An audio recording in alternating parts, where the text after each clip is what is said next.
Today we're going to look at something that is not actually familiar to me. I've never heard of this artist or had never heard of this artist before. I just saw this cover and I was like, man, this is a rad cover. So I'm going to pick it up.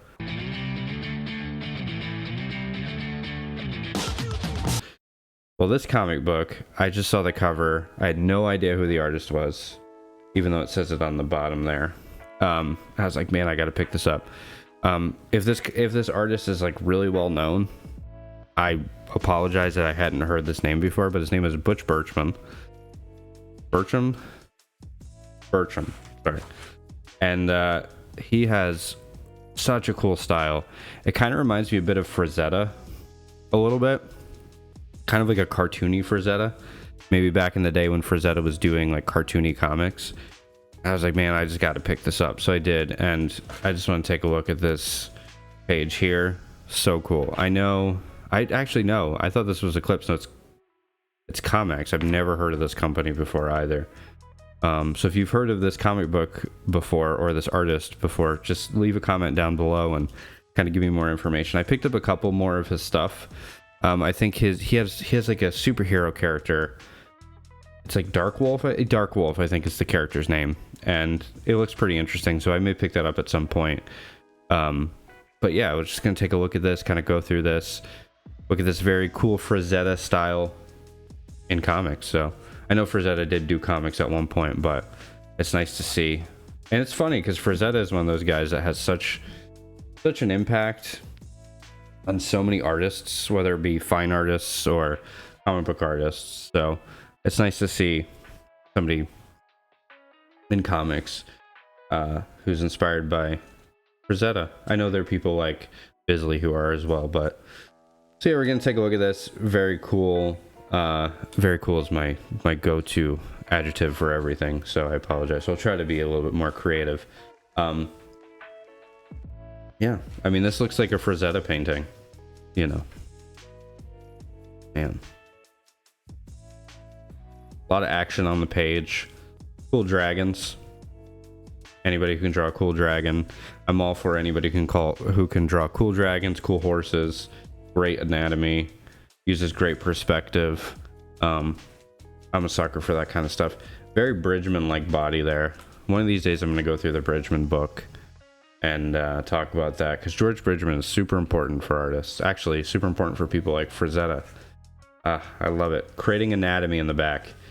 Backs are very difficult to draw because there's a lot going on there. Basically, you just have to know the scapula. And then there's other muscles that connect. It gets very confusing, but make your character look very heroic. You just had a lot of bumps on the surface, and you got a muscular guy there. But that anatomy somewhat right, and then somewhat, you know, little over exaggerated. But this artist is really, really good. Butch Bercham. I gotta remember that name. I was not familiar with his work before this. I don't even know if he's worked in mainstream comics before or not. But yeah. I'm not gonna count that as nudity, so hopefully YouTube doesn't take down my videos again because some dude's ass cheeks are on the screen. I didn't even read this comic. I just opened it up and I was like, man, I'm definitely going to take a look at this. Very, very, very cool. Love that action. Now this book came out in 91, I guess, or 97. I don't know if this was a story that was done before. And he looks like he's a huge fan of a lot of those older artists, like Wally Woods, guys like that. Great line there. It's very cool because it's man, the inking is kind of doing all the work, you know. And he's got these very thick lines. He works very thick brush. You can definitely tell he's a brush guy for sure. There's no doubt about it. He is not working with a pen. I admire guys who can work with a brush, because brush is really difficult to work with, I feel like. And I feel like you're not given a lot of room for mistakes. Sure, you can use whiteout, but inking over whiteout is not the easiest thing in the world. It can be done for sure, but you know, it just seems more difficult. Great stuff. He's doing his own green tone there. I love anybody who can ink very well. But man, these, I really love the ink work here. Very thick blacks.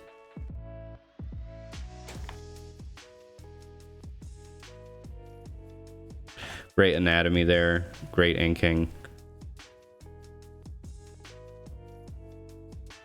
Like you want to do Conan the Barbarian, but nobody would give him Conan the Barbarian.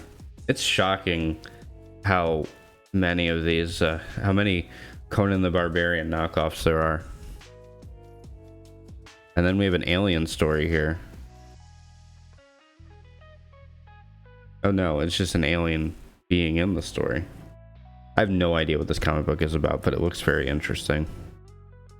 I'm notorious for not reading comic books until after I show them off on the channel. I mean, obviously there are some that I've absolutely read, but this one I've not. I love that this dude is like super huge. Like his back is ginormous. And then it's just funny to me. That proportion is hilarious. Very cartoony. But it also has like a very... It's cartoony, but it also has like this very approachable look to it as well, if you're not into the cartoony look. I love that lettering there, sound effect there.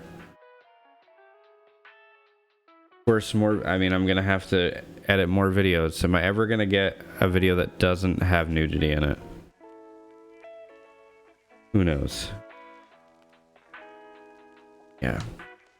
And then we have some pieces back here in the back. Just such great artwork. Man, drawing the arm raised is so difficult because you have to get that deltoid wrapping around. And then you have to like get that arm socketed into that. It's such a difficult thing to do, drawing that raised arm. And one of the books that I use a lot is the Morpho books, which I'm going to show those off one day. And they teach you exactly how to do it. But then when I go in to draw, it's like I get like a brain fart or something. I'm like, ah, shit, I forget how to get that arm to connect in there and wrap that deltoid around the back of the arm. But the more you do it, the more you get used to it. And, you know, that back muscle that connects up there and then your rib cage is there. I know this is all going to be blocked out, but you'll know what I mean if you draw. Awesome. I mean, again, it's like everybody wanted to do Conan the Barbarian. I wonder how popular, because I wasn't around at the time, I wonder how popular Conan was at the time. Was he kind of like the Punisher in the 90s when Marvel tried to push the Punisher in the 90s? I imagine he was probably very popular because everybody was doing their own version of Conan. And reminds me, you know what these remind me of? They remind me a bit of John Buscema too. Yeah, there's like a Frazetta, Buscema feel to his work. Very cool. And the inking is great. And I love how like this looks so, what he's standing in front of looks so weird. It has like no dimension to it. It's clearly, I mean, well, he could be on a bit, I guess it could be the perspective of the boat. I'm not sure. That just looks funny, but it looks cool though. I like it. It's kind of like, yeah, it's just like he reminds me so much of Buscema. I should do more research on this guy. And then we have a great, you know, dinosaur drawing fighting what I assume is some kind of cat-like creature in a volcano. And I love those like lines separated. His inking ability is so good. He's going around the form.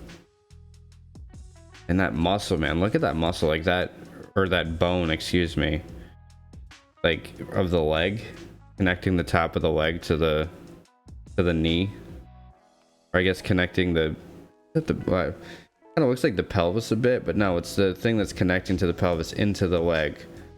Anyways, man, look at that form there. Looks great. Very, very cool. I really enjoyed this.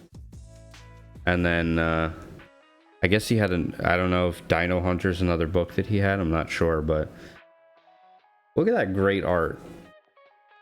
And I've never heard, this is 91. Is it 91 or 97? Maybe the story came out in 91 and then they printed it in 97. I'm not sure. I'd never heard of this artist before. This is not one that has been brought up to me before. So I just kind of wanted to take a look at this. It's fun to look at different artists. And I got some more stuff coming from him in the future. He has like a Dracula story, which I'm going to cover. And then I have some other stuff as well.